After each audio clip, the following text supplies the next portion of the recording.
Bus stop अकेला खड़ा था। धूल भरी सड़क पे एक अकेला पहरेदार। पुरानी लकड़ी की बेंच पे धुंध छाई हुई थी। रात ठंडी थी। चारों तरफ सन्नाटा पसरा था। चांद काले बादलों में छुपा हुआ था। बस स्टॉप पे एक अकेला टिमटिमाता लैंप पोस्ट ही रोशनी दे रहा था। उसकी कमजोर रोशनी घनी धुंध को चीरने की कोशिश कर रही थी। अंधेरे में परछाइयां नाच रही थीं। बस स्टॉप गांव के किनारे पे था। उसके आगे अंधेरे के मैदान फैले हुए थे। रात को कोई भी यहां आने की हिम्मत नहीं करता था। अब और नहीं। गांव वाले इसका रहस्य जानते थे।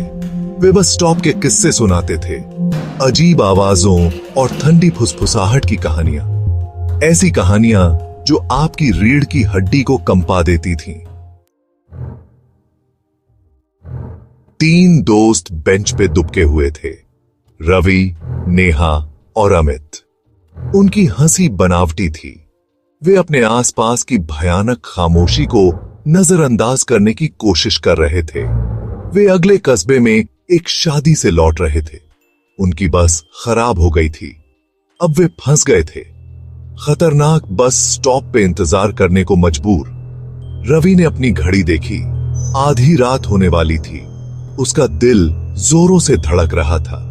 उसने नेहा और अमित के लिए बहादुर बनने की कोशिश की, लेकिन डर उसे अंदर ही अंदर खाए जा रहा था। नेहा कांपते हुए अपनी शॉल कस के लपेट ली। उसने चाहा कि बस जल्दी आ जाए। अमित धुंध में देखता रहा। उसकी नजरें घबराहट से इधर उधर भाग रही थीं। उसे लगा जैसे कोई उन्हें देख रहा है। धुंध से एक धीमी सी आवाज आई। रवि ने इसे हवा समझकर टाल दिया, लेकिन उस आवाज से उसके रोंगटे खड़े हो गए। फिर एक आवाज आई, टहनी के टूटने की आवाज, बिल्कुल पास, जैसे कोई उनकी तरफ चल रहा हो, लेकिन आसपास कोई नहीं था। नेहा ने घबराकर सांस ली। क्या तुमने सुना? उसने फुसफुसाते हुए कहा। उसकी आवाज कांप रही थी। अमित ने डर से आंखें फाड़े हुए सिर हिलाया। कोई तो है वहां, वह वापस फुसफुसाया। रवि ने शांत होने की कोशिश की। यह बस कोई जानवर होगा, उसने कहा। हालांकि उसे खुद पे यकीन नहीं था। उसने चाहा कि काश वह इस बस स्टॉप पे रुकने के लिए कभी नहीं मानता। धुंध घूम गई और तभी उन्होंने उसे देखा। एक परछाई, लंबी और दुबली पतली, यह धुंध से निकली। धीरे धीरे बस स्टॉप के पास आ रही है। दोस्त जम गए। उनका खून सूख गया। वे सांस नहीं ले पा रहे थे। परछाई और करीब आ गई। उसका रूप साफ होने लगा, लेकिन उसका कोई चेहरा नहीं था, बस अंधेरा। रवि भागना चाहता था, लेकिन उसके पैरों में जान नहीं थी। वह हिल नहीं सकता था। नेहा ने अपना चेहरा अपने हाथों में छुपा लिया। वह देखना नहीं चाहती थी, लेकिन वह झांकने से खुद को रोक नहीं पाई। अमित की निगाहें पास आ रही आकृति पर टिकी हुई थीं। वह उसकी तरफ एक अजीब सी खिंचाव महसूस कर रहा था, मानो वह उसे बुला रही हो। भाग 5, डर का अक्स। परछाई उनके ठीक सामने आकर रुक गई। ऐसा लग रहा था जैसे वह उनमें से हर एक को परख रही हो। उसकी खालीपन भयावह थी। उन्हें एक अजीब सी थैंडिक महसूस हुई, जैसे कोई बारफीला हाथ उनके डायलों को जकड़ रहा हो। रवि को लगा जैसे उसने परछाई में उनके प्रतिबिंब देखे। डर से उनके चेहरे विकृत हो गए, लेकिन यह नामुमकिन था। परछाई का कोई चेहरा नहीं था। नेहा फुसफुसाई। परछाई उसकी ओर मुड़ गई। उसे अपनी रीढ़ की हड्डी में ठंडक महसूस हुई, जैसे परछाई सीधे उसकी आत्मा में देख रही हो। अमित को परछाई की तरफ अजीब तरह से खिंचाव महसूस हुआ। वह बाहर पहुंचकर उसे छूना चाहता था, लेकिन कुछ उसे रोक रहा था। एक आदिम भय जिसे वह समझा नहीं सकता था। भाग 6, अतीत की फुसफुसाहट। अचानक रवि को याद आया, वह पुराना अखबार लेख जो उसने पढ़ा था, एक ऐसे व्यक्ति के बारे में जो वर्षों पहले इसी बस स्टॉप से गायब हो गया था। मामला कभी सुलझ नहीं पाया। लेख उसके दिमाग में कौंध गया।